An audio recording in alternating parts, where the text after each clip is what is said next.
So, good evening, everybody. I welcome you to our meeting tonight. We have a special guest from our own as a speaker tonight, and I'm pretty interesting what David will tell us tonight, what he's doing. So, before we start with David, do we have any happy hour or happy, information from the last week? Somebody want to share with us? Hey, I set a new record for myself on a half marathon this weekend. I saw that. I saw that too. Congratulations. I was intending to just try and beat my previous record, which was 11:46 pace, and I came out with a 10:36. I can't believe it. Wow. This training's paying off. That's great. Now, the bad news is I got a 15-mile run to do Saturday. And then you got a longer run next Tuesday or Wednesday. No. Well, that's just a motorcycle ride. That's okay. Just a motorcycle ride. I got to run 70 minutes tomorrow. Okay. So next week, the most of you guys starting, to going to the ride, I'm pretty jealous, I have to say. So if we not have anything else, I would like to give the speech to David over. All righty, thank you. It's good to be with you all. Haven't done one of these for a long time, so I'm afraid I'll probably bore you to ad nauseum, but we'll see how it goes. Who is David Dougherty? Well, he's a guy that's been around for 82 years. He was born on a farm in Western Pennsylvania. And he was one of 6 kids. And the youngest of the 6 kids, in fact, as he was a baby, he had 3 brothers that went into the Second World War. 2 of them came home, 1 didn't. My brother Dan was killed in Corregidor, and I never got to know him. As being a tyke at the time, I just have no recollection at all of him. But at the end of my talk, I'm going to come back to Dan, my brother Dan. My other 2 brothers were Ed and Mike, and they both served in the Second World War and came home and lived great lives. As I said, I was born on a farm.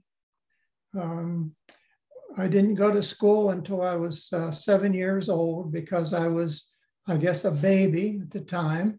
Plus, I do know that my family, and particularly my mother, had a hard time with the loss of her son, Dan, my brother. And it gave me an opportunity to go to a 1-room, 8th grade school. It was called Stone School. And it was 1.5 miles up the road to go to school. And it was uphill in both directions, as you all know. That's the way that works. Anyway, I went there 1st and 2nd grade. And after that, we moved to the big town of Brookville, Pennsylvania, a town of about 3,600 people, where I went on to high school and graduated about 1958. In 1957, one of my brothers who came back from the Army happened to be the commanding officer of the local reserve unit. So when I was a junior in high school, I was,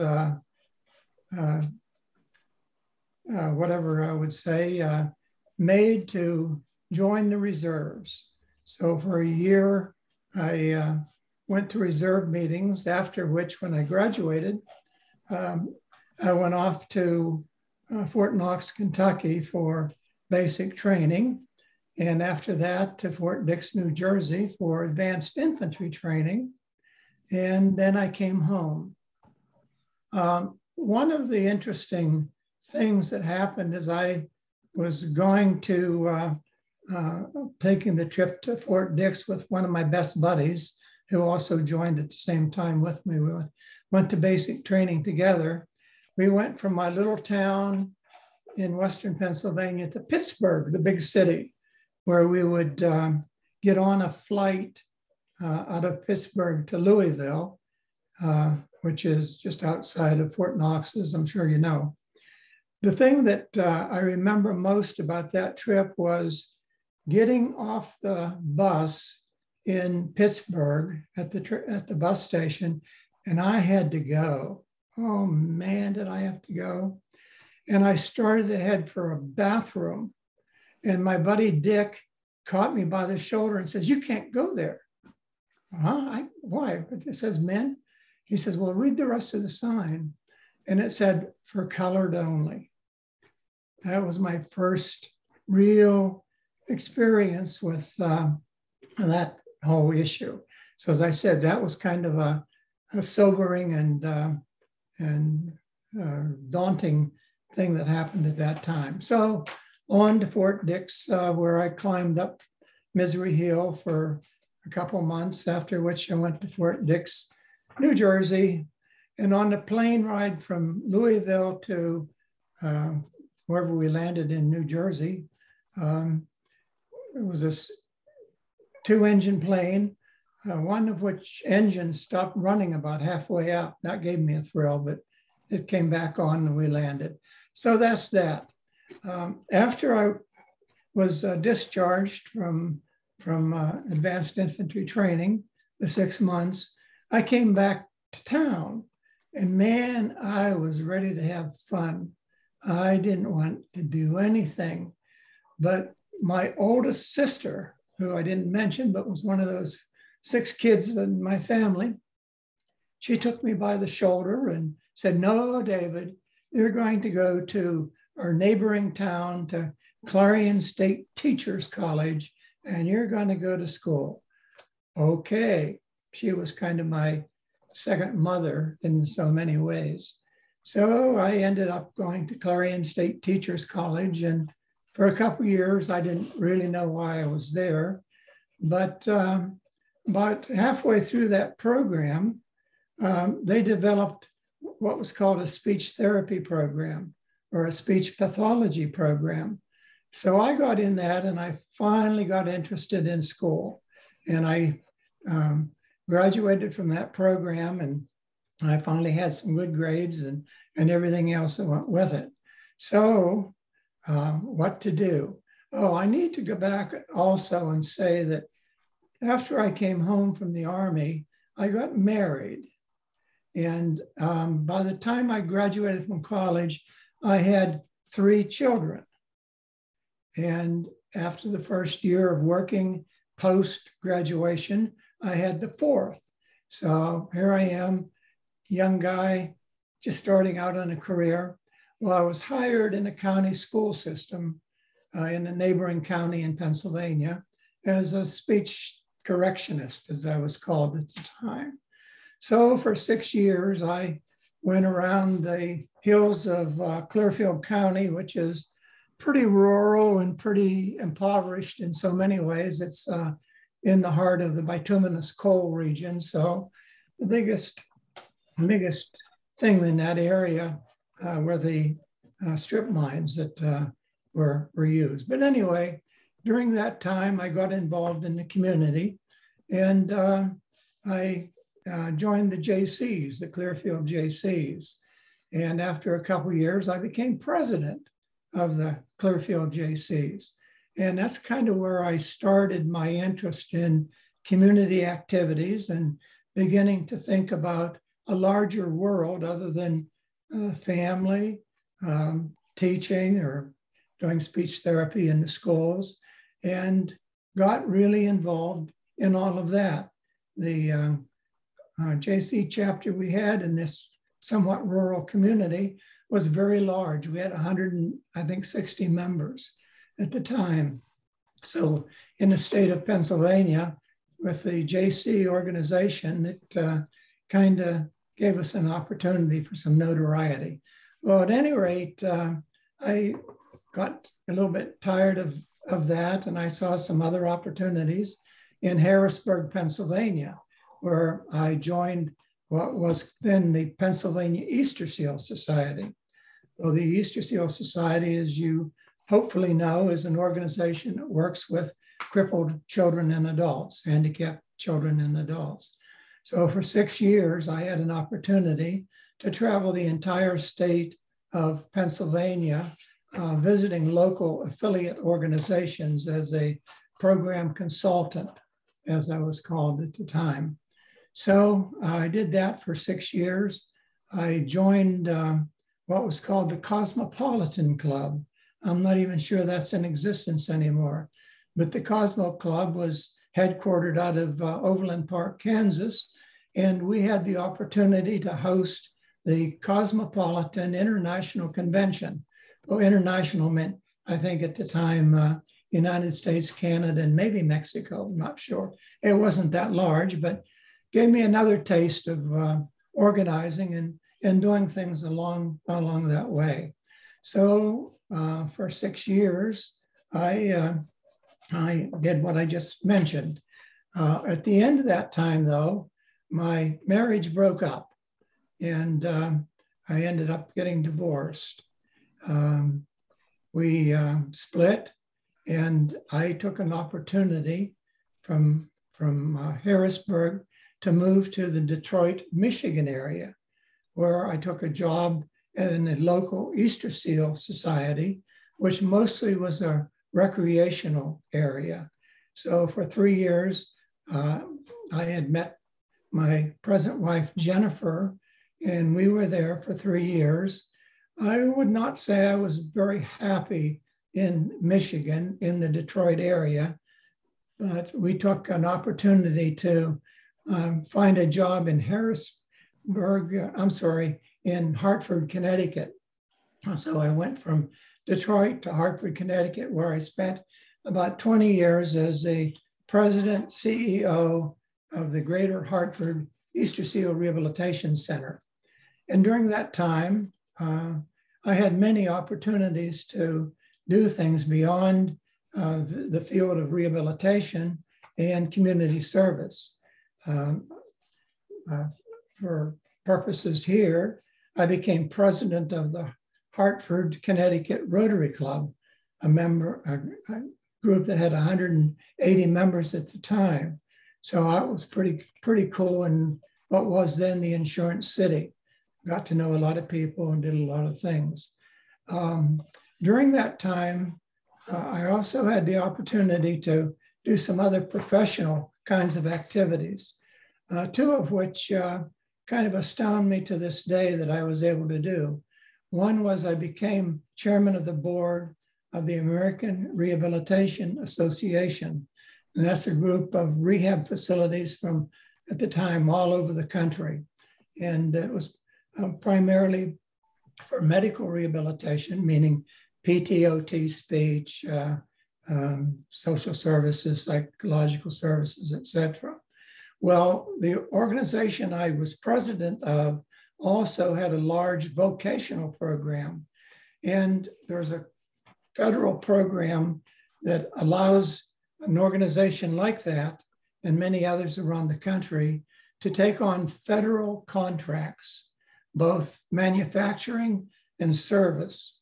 So I became very involved in an organization, a national organization called NISH, National Industries for the Severely Handicapped. And it only goes by the name NISH now, but it's an organization that this time has actually billions of dollars of service contracts for facilities that are around the country. It wasn't quite that large when I was chairman of that board. So it gave me another opportunity to expand my own horizons and do some things that were, for me, both interesting, educational, and again, hone some skills. So after that, about 20 years, the organization I was with actually merged with a hospital system. Well, the hospital was a lot bigger and more important than my organization. So as a president, I was odd man out. But I ended up finding a job in Mansfield, Ohio, where I spent another 20 years up until about 2 years ago. There I became president of the Greater Hartford Rehabilitation Center. And it was an organization that, again, did medical rehab, vocational rehab, and behavioral health services, as well as large deaf and hard of hearing set of services. So that was quite interesting. And while there, I became president of the Mansfield Rotary Club. That provided me some opportunities along the way after I retired from there to get more involved in the district.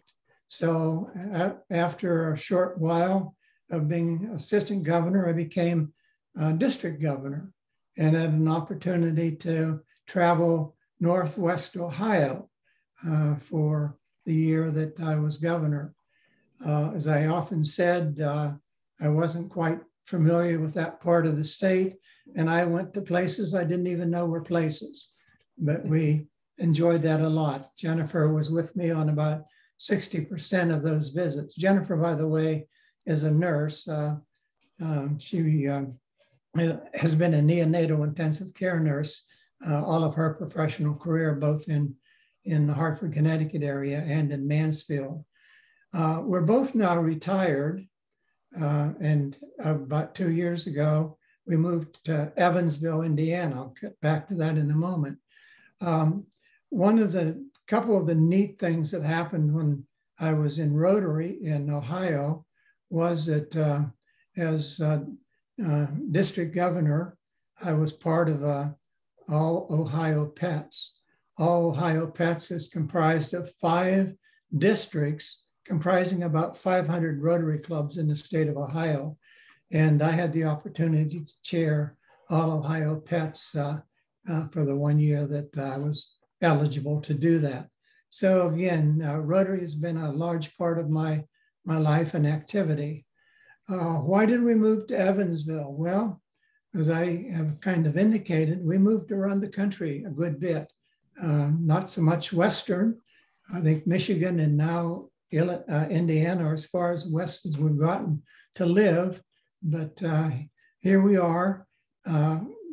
We're probably going to be right next door to our son and daughter. What's interesting is I bought a brand new house here that we moved into a year ago, last April. And it's taken us a while to get it to where we want. And in fact, we're still working on that. But it's a new development. And there's a house that has already been built right beside us. So the son, daughter-in-law, and 3 beautiful little girls that they have might be moving in right beside us. I think that my son Ben is hot to trot to get after that house. So I don't know why. I think we're built-in babysitters. Maybe that's the whole thing. So as I say, we've had an interesting career. Rotary has been a very, very significant part of it. Along the way, I joined IFMR and went on a number of IFMR trips, particularly a couple times to Maggie Valley down in North Carolina, as well as West Virginia. We had a trip up into Pennsylvania, to the Grand Canyon of Pennsylvania. If anybody knows where that is, that was a cool place too, as well as a couple trips into Canada. So IFMR has been something that we have really, really enjoyed. Jerry had organized a trip to the International Convention in Atlanta.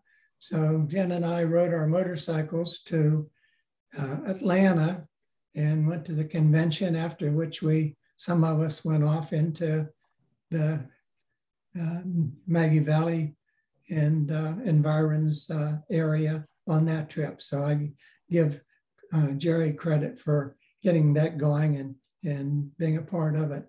So one of the things I want to go back to is my brother Dan, who was killed in the Second World War.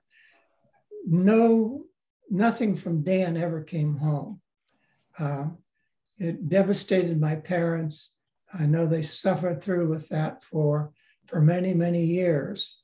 There's a American Legion post in my town, Brookville, which was named in part after him and all. but as far as most people would think, he was just gone. However, in May, I received a letter that says, Dear David, the U.S. Army has embarked upon an important mission to establish contact with family members of soldiers missing from past wars.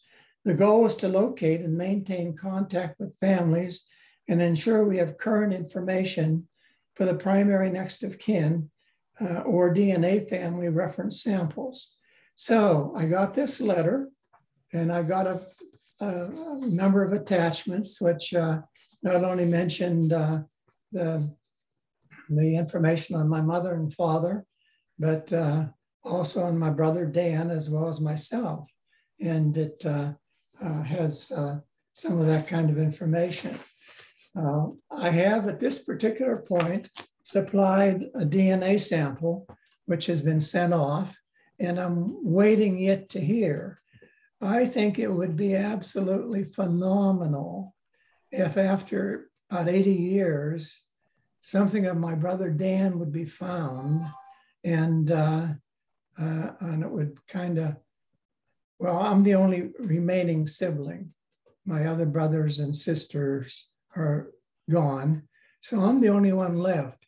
They also identified a niece and a nephew of my oldest sister, who also got the same letter to supply the same kind of information. And I'm sitting here sometimes fantasizing about what it might mean if they actually found some samples of my brother's DNA along the way, because I have seen where other samples have come home. People have been identified after the wars, and it goes crazy in the communities from which they came in terms of parades and things like that. So I'm saying, David, my boy, is this something that you're gonna? And then I have to call myself up short and say, hey, it's still a 1 in a million shot that my brother's remains might be found, at least in part. So that's my story. I could go into a lot more stuff, but that's probably the highlight of the whole thing. Thank you for listening. Thank you so much. Very impressive, I can say.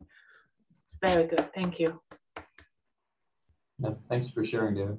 Yeah. When you were starting with motorcycle, David? I'm sorry? With the motorcycling, when you were starting with the motorcycle? Oh, I started back in late 1960s. My first motorcycle was a Kawasaki 350. I don't even remember the year anymore, but it was one of those ones that burned oil like crazy. And then I bought a Honda 350. It was a black one, and I took it up into New Hampshire and all. And then after that, I bought, I think it was around 1980, the first year that the Goldwing, help me, the Goldwing, anyway, the Goldwing Interstate came out. So I had that for a number of years. I didn't mention that we have 2 boys subsequent to the 4 kids before. And if you'll pardon me just for a moment, I want to brag on my kids. My daughter, Lori, is an entrepreneur, very successful. She's living in Florida now. She has she has managed healthcare companies as president CEO. She is working in one now out of the Florida area. My daughter, Peggy, has a PhD in molecular biophysics. I taught her everything she knows. You know that, don't you? And she's a professor at Colorado College in Colorado Springs, Colorado. My son, David, passed away about 5 years already. He was kind of the, I hate to say it, black sheep of the family. He didn't take care of himself. And my son, Patrick, from the first marriage, is a tech person for a healthcare company also. My son, our son Kelly Bryan, is in Colorado. He lives in Longmont and works in that area. He's a COO of a community health center and is doing quite well. And my son Ben is the one that probably will be my next door neighbor within the next couple of months, if all goes well for him. And he's been in the banking business. He worked at a bank, and right now he works for a national company, international company. He works out of his house for bank systems where they have, for deposits and doing all the tracking and stuff like that. That's what he does. So he and his wife, who's also a nurse, have three of the cutest little girls that spend a lot of time with us you can ever imagine. So there's a little annex to what I said before. Don't get me started. There's something I can talk about somewhere. So that's it. I'm done. Thank you for listening. Thank you. Interesting, I think, is why we don't met in Atlanta, because my husband and I was also going with the motorcycles from here 3 days to Atlanta. And but we met at this time. I didn't know that IFMR is existing, honestly. That has happened when we was in Hamburg, and then we was running in Jerry, right? Jerry, we was running in you guys.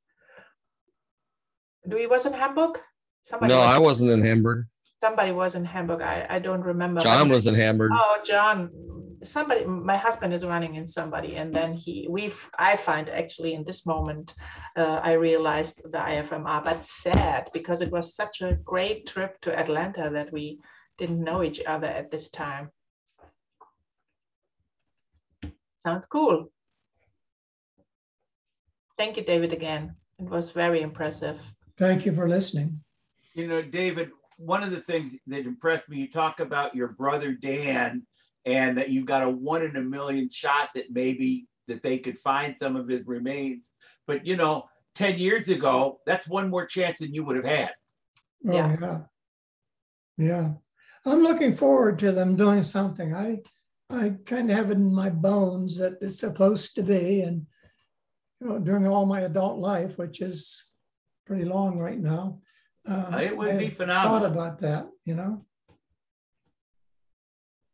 Yeah, and I think the question, there is this one movie with Tom Hanks. It calls Find Sergeant Ryan. I think this is, and this is, I think, shows, and there's a lot of Germans. This whole World War was so, for everybody, so hurtful, especially for the families.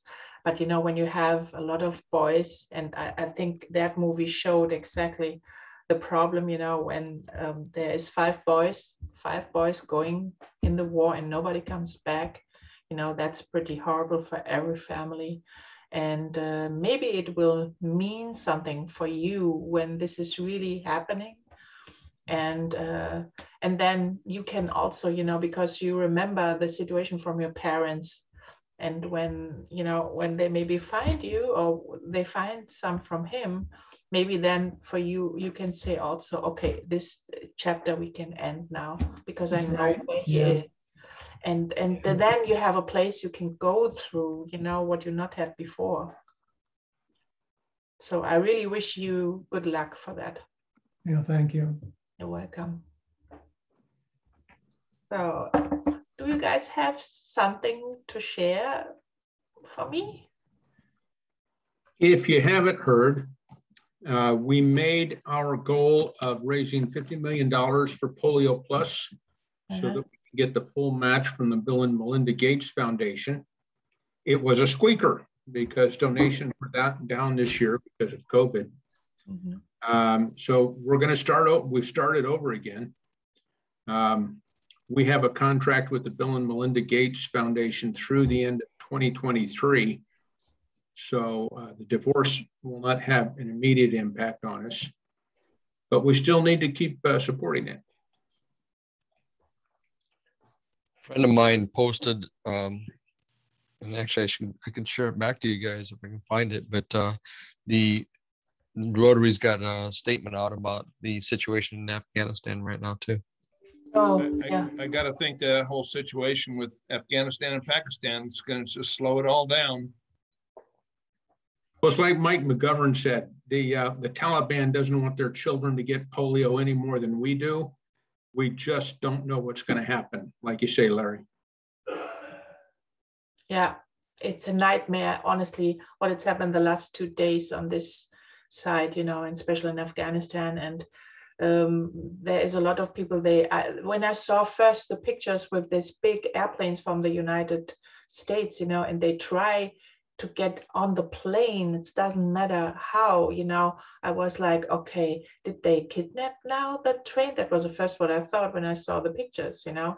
And then when I find out that the people are so afraid and they want to get out so badly out of the country because they are really in danger. So the bad thing is about all this situation now, they have no control over who's getting out of this country because everybody wants to get out, or maybe some people we don't want go on this way out of the country because now it's no control anymore. There's been mixed feelings about that war the entire time, including going in. That area, that part of the world has been under war for over 1,200 years. Yes. And it's the situation, it's more dire there than it was in Iraq. Iraq had similar situations, but it's tribal. I mean, that whole area is tribal managed, and that's crazy stuff. Okay, that's crazy stuff. You never know who's on your side or not. The people that are in military there are often there working for the highest bidder. So, and they'll change sides for a few pennies. Yeah, and now it was very dangerous in Afghanistan, always. Yeah, I know, because the Russian tried to fix the situation many, many years ago, right? Then Chinese turn. Yeah, there were so many people thought they can clear that, but it's not happening, you know, but it's a mess, honestly. Well, that was the center of the opium world too, so it might still be, I don't know. This was a question I had the other day. I asked my husband and I said, from what the people living there, because when you look there, they have nothing. They have no fields. Everything is destroyed, you know, from what they're living really. And then he said, it's about the drugs. Drugs. There's certain minerals in that area that you can't find anyplace else in the world either. So. Mm-hmm. Yeah. Well, it's strange. I'll share some good news. My wife and I went to Denver. My daughter was having surgery. She developed a tumor on her femur, and it's a long story, which I won't bore you with, but the surgery was very successful, and she was able to put weight on her leg the next day, and she managed to manage the pain with no narcotics, painkillers. So she's doing really well. Wow, great. It's awesome, Larry. Yes, really good. And gives you a little bit better feeling already too, right? Yeah, and Katie and I got to spend some great quality time with 2 of our grandkids. That's important. You see, David? Always the bonus. Not only you. That's right. They keep us going around, no doubt. Yeah. By the way, David shared most of his story with me before. I spent a couple of days with him, rooming with him on a ride, and he's a good roommate. Mm-hmm. He missed a few things though, so he's got more to tell us sometime. But the next time when we met each other, then it's more nice to sit together and I really appreciate. At my age, you've forgotten most of what you did, so I had to get out some notes to remember if I had to come up with dates when I actually moved and things like that. He has a few more facts when he has a couple beers in him. Don't we all? I think he's not the only one. Yeah, damn it, David, you're screwing us up for being a PDG. You stopped well short of the end of time, man. Yeah. We have a lot of PDGs in this club. Unbelievable, you know, so. Being a PDG was really a highlight, I'll tell you. Anybody that has an opportunity to do it, ought to do it. It takes time and effort, but there's just no experience like it. It was probably my second best Rotary year. It's kind of hard to beat that youth exchange. Yeah, you had that, no doubt. But by the way, when my husband was DG, when he was DG, I visited, I think 70% of the clubs I visited with him. So it was a great experience for me as well. And I couldn't even speak the language at the beginning because I was 2 weeks in the country. And then he brought me to the first Rotary meeting, you know, and I was like, okay. My wife also did about 60, 70% of the visits. And on the last visit that we made, it happened to be a breakfast club in not Toledo, but Findlay, which is not too far from Mansfield on the way home. But anyway, on the way home, I said to her, you know, I've been giving that talk, I think 66 times. I said, I'm getting so tired of it. She looked at me and said, you think you're tired of it? I know Chris asked me also more than one time, and he was like, okay, was I too fast or whatever? Because, you know, you speak certain things, but, you know, yeah, I heard it too a lot of times, but we had a lot of fun. And for me, honestly, it was great at this time that I was involved in Rotary as a spouse, because I had no social contacts. But over this trip, I had a lot of social contacts after that, you know, and still I have. So, and that's the miracle from Rotary, I think. Right.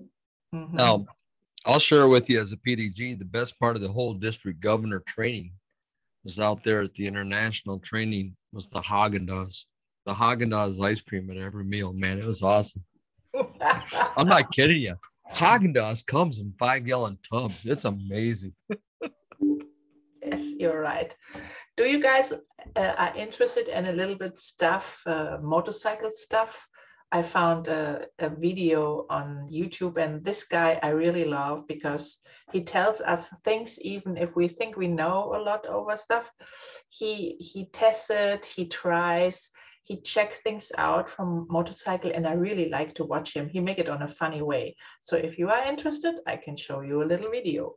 That'd be cool. Just remember, you got to share audio when you do the share thing. I know, yeah.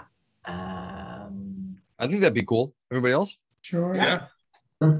Um, While she's bringing that up, I'll mention one of the most memorable movies for me was On Any Sunday 50 years ago, and it's coming back out in theaters. So if you've never seen On Any Sunday, it's coming to theaters, and I highly encourage you to see it. here we go. Not only that. Oh, this guy, yeah. I know this guy. I believe it's also on either Amazon Prime or Netflix, one of the two. Okay. This guy, he calls himself Fort9, and I picked a video today over the airbag situation. And he says, airbags exist, but no one uses them. So, you ready? Yep. Jesus, ballistic. You get the bang, there's heavy pressure on your chest. Like I've been shot. Show the size of this thing. So motorcycle airbags exist and have since the 90s. OGs use a tether attached near the seat. There's a spring in here held taut by this little ball.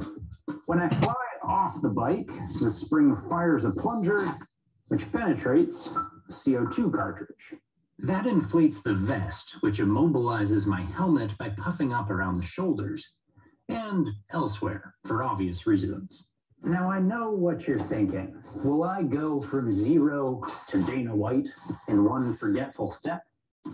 No, it takes a 60-pound oopsie to trigger this, and only fat gymnasts dismount with that much force.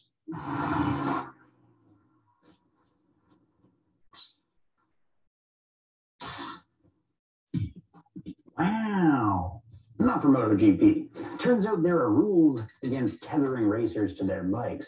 It's not dangerous as such, but with Marquez leaning so far, it'd have to be a long-ass string. Then if I crash and remount, you have this tether flapping free. You can't have that. So in 2007, we see the first deployment of an electronic airbag. I'm impressed with that a lot. Wow. These have a GPS sensor to note the rider's velocity.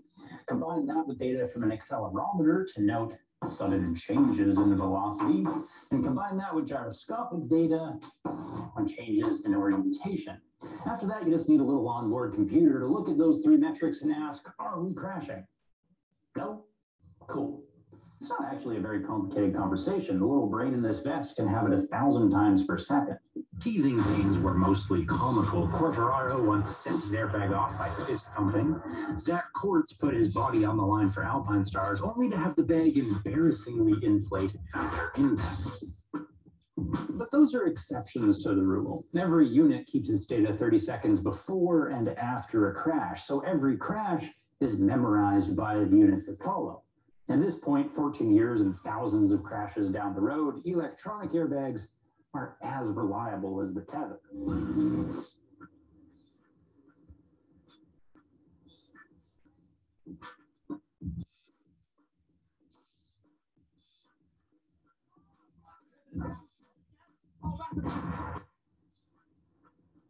Yes, wonderful, but is it useful? Because these cost $900. They're bulky, they're not breathable. An airbag's got to be mostly airtight, am I right? And they're not invincibility cloaks.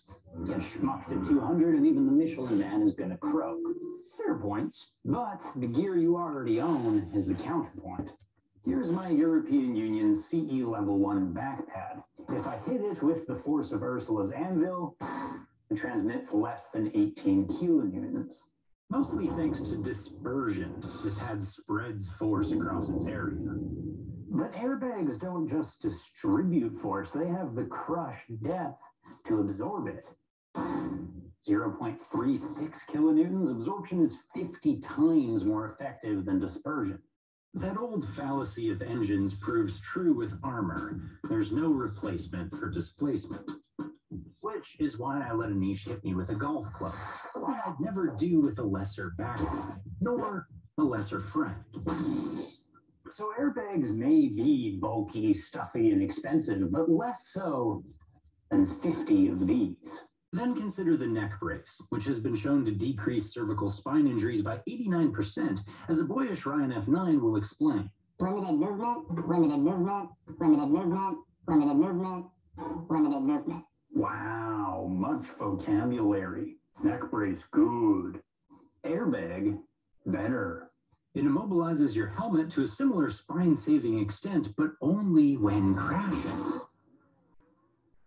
The rest of the time, this is less obtrusive than a neck brace. And when you consider that airbags replace your brace, your back pad, your chest pad, it's hard to see them as a hurdle.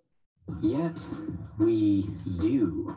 This is Jorge Lorenzo, a guy with every reason to wear an airbag, including sponsorship obligations to wear an airbag, crashing without one. It's been a while since you had a high size like that. Does airbag make a difference?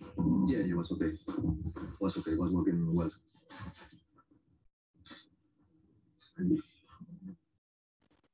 Huge balls. That's why riders reject airbags. See, a lot of us want motorcycling to be dangerous. We want to risk something real. Because when we come home, we know we have the skills, the focus, and the balls to make it home. And whether it's healthy to test yourself like that or not, it's part of the joy. MotoGP robbed Jorge's joy in 2018 when airbags became mandatory in the sport. And governments will eventually rob ours by making these mandatory on the street. Early life-saving statistics are similar to what they were for car airbags, and we all know how that went. But history has a warning for us there. 1984. Airbags are expensive, so the big three automakers take a cheap shortcut to safety. They lobby for state seatbelt laws to knock federal airbag regulations off the table. Eventually, the feds say, no, it's unethical to kill your customers, build the damn airbags. And that is the manufacturer oversight we will be missing because the major manufacturers aren't involved. Only Honda has stuck the pillow on an actual motorcycle, but that'll catch on like a one-legged horse. There are still 3 other ways to fall off. So, if an airbag is right for you, it will be your responsibility to choose one that is made right. Tough, since 3 out of 4 offerings cut dangerous corners. The Klein AI1, in an effort to hide its cost, they offer it with an optional subscription package. $12 a month, and if you forget to pay, you'll slam into a truck with the airbag doing it all. I don't understand people who lease their cell phones. I certainly don't understand that. Then we have the Dainese Smart Jacket. In an effort to make this slimmer, they took away most of its inflation volume. Notice how it barely expands around the shoulders, which is what you want if you don't want your helmet to snap your collarbone or your neck. Even at the back, inflation is so shallow that it's rated at 4.5 kilonewtons. What is the point? You can get numbers like that with a regular armored pad. Next is the Alpine Stars Tech Air 5, easily the finest electronic option, but therein lies the rub. See, electronic airbags use batteries. What inevitably happens is a sunny day in February and of course the airbag is dead. And you can't charge it while riding, so do you take the risk you decided not to take, or miss the ride you spent $1,000 not to miss? Hence we arrive at the Helite Turtle. Our cheap tethered airbag is still by far the best, not least because it blows the biggest bubble. And if I'm buying an airbag, that's kind of the point. Also, reloading it after a crash only takes a $20 CO2 canister and 60 seconds of spare time. You see, fancy airbags use an argon mix, which is highly compressible and lets them get away with smaller canisters, but more pertinently, is proprietary, meaning these airbags need to be sent back to the manufacturer to be reloaded, costing you a few $100s and putting you at their mercy. Oh, Mr. McMurray, yeah, we found a little scratch here. We couldn't possibly ethically reload this. Looks like you'll have to buy a whole new one. Easy reusability, simple practicality. Smart airbags can boast about their 40 millisecond crash detection times, but smart riders know that at 50 kph, you're covering this half-meter tether in 36 milliseconds anyway, and that has no battery to die on you. So, yes, motorcycle airbags exist. No, riders generally don't use them because they like the risk, but maybe you want to buy one while you still have the choice to buy one. If so, get the Helite Turtle and leave electronic airbags for the racers. Thanks.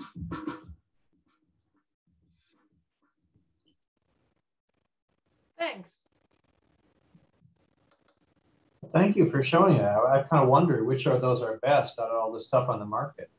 Yeah, and he have some more interesting videos, and I want to share with you, you know, whenever we have situations like last week that the speaker shows no up, and, you know, so we have something we can look, and it's also interesting for everybody from us, I think, you know. Not everybody wants an airbag, but if you want an airbag, you have more information about that. So I really like his movies, and he make it funny all the time, you know, and he have sometimes really interesting little tips to make things more easy for every rider. A friend of mine has an airbag vest, the Helite one, and this was probably 3-4 years ago. He was getting off of the freeway and he was coming off of the off-ramp, turning left onto the street, and his BMW front forks broke and he fell, and the airbag deployed and, you know, saved him from breaking bones and breaking a neck maybe, but slow speed, but it definitely helped him. Mm-hmm. Unbelievable. I remember in the one when I lived still in Germany, there was, you know, one dealer I like to go when I need any new trousers or for riding gear, you know, and he showed me a jacket with an included airbag, and it was pretty expensive at this time. So it's over 10 years old away now, and it was around 1,100 euros, you know, for this thing. And he said it was not looking that fancy, you know, but it was safe, but nobody bought it finally. Yeah, it's not cool. What's cool? Yeah, so thank you guys. Glad you liked it. I hope David, David left us already. Sad, I want to say thank you to him. Also, there's a lot of people left us already. So, yeah. I will next do stuff face to face. I think it's going to help. Who's going to Maggie Valley? Cool. So cool. See everybody next week. Is there a meeting next weekend, next Wednesday? Yes, of course. We will have a meeting. Yeah. We'll be on the road.